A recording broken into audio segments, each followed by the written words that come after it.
an order to file counter affidavit was given to Elizalde Zaldi Esco, but the recipient refused to accept.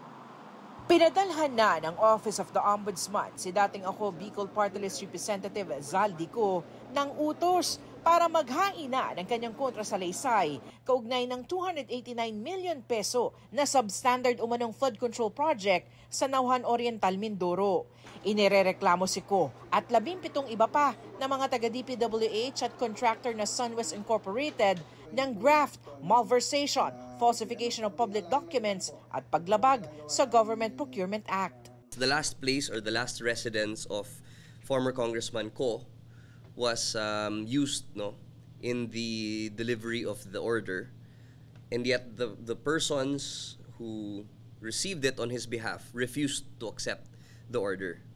Hulyo pa wala sa bansa si Ko matapos magpaalam noon sa Kamara na magpapagamot sa Amerika bago tuluyang magbitiw sa pwesto bilang party list representative nitong Setyembre.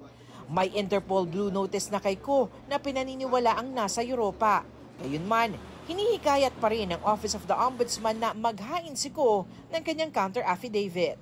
Inaaral na lamang daw ng Office of the Ombudsman kung napaso na ba ang panahong dapat ay nakapaghain na si Ko ng kontrasalaysay para maituring in default na ito sa preliminary investigation.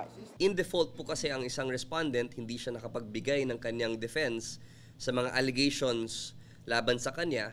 Ang nangyari po doon, yung lahat ng nasubmit, including na po yung complaint affidavit ng complainant, ay magiging basis na po ng prosecutor dun sa kanyang resolution, whether or not there is probable cause or yung prima facie case with reasonable certainty of conviction.